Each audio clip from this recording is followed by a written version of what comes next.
సదాశివసమారంభాం వ్యాసశంకరమధ్యమాం అస్మదాచార్యపర్యంతాం వందే గురుపరంపరాం.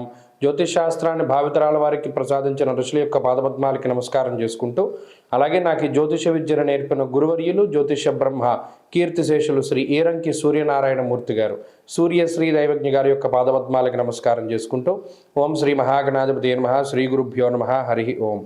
వీక్షకులందరికీ నమస్కారం. మిథున రాశి వారికి ఈ చతుర్గ్రహ కూటమి తాలూకు ఫలితాలు సాధారణంగానే ఉన్నాయి. ప్రస్తుతం ఉండేటువంటి వారంలో దీర్ఘ సంచార గ్రహాలన్నీ ప్రతికూలంగా ఉన్నాయి. జన్మగురుడు కానీ, కంటకశని కానీ, నవమ రాహువు కానీ. మరి ఈ సప్తమ స్థానంలో ఉండేటువంటి చతుర్గ్రహ కూటమి కూడా వ్యతిరేకమైనటువంటి ఫలితాలనే ఇస్తూ ఉన్నది. ఇదేం అనుకూలత లేదు. అక్కడికి ఎన్ని గ్రహాలు ప్రతికూలంగా ఉన్నాయి? 8. ఒక్క చంద్రుడు మాత్రమే ఈ వారంలో అనుకూలంగా ఉన్నారు. అందువల్ల మిథున రాశి వారు ఈ వారంలో చాలా జాగ్రత్తగానే ఉండాలి.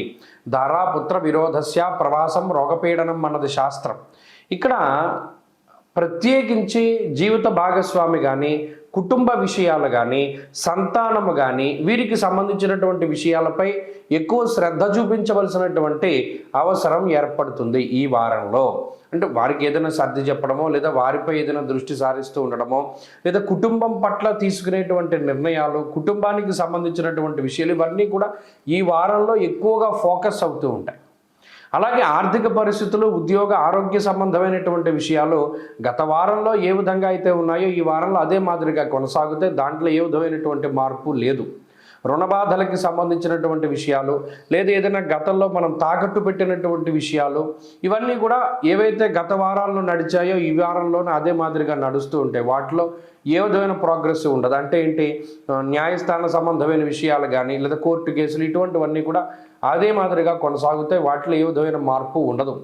ప్రత్యేకించి ఈ వారంలో శ్రద్ధ అంతా కూడా కుటుంబము, కుటుంబ విషయాలు, బాధ్యతలు, శుభ కార్యక్రమాలు, లేదా తలపెట్టబోతూ ఉన్నటువంటి కార్యక్రమాలు, వాటి మీద ఎక్కువ పడుతుంది. 2, దేశాంతరవాసాన్ని సూచించేటువంటి విషయాలు. అంటే వేరే దేశానికి వెళ్ళవలసి వచ్చినా, అక్కడి నుండి ఇటు రావాల్సి వచ్చినా, ఆ తాలూకు విషయాల గురించి కూడా ఈ వారంలో ఎక్కువగా మాట్లాడుతూ ఉంటారు. వాటి గురించినటువంటి నిర్ణయాలు తీసుకుంటూ ఉంటారు. అలాగే భాగస్వామ్య వ్యాపారాలు కానీ, వ్యాపారాలకు సంబంధించినటువంటి విషయాలు కానీ కొంత అవి ఎఫెక్ట్ అయ్యేటువంటి అవకాశం ఉన్నది ఈ వారంలో. అది పాజిటివ్గానే అవి ఎఫెక్ట్ అవ్వడానికి అవకాశం ఉంటుంది.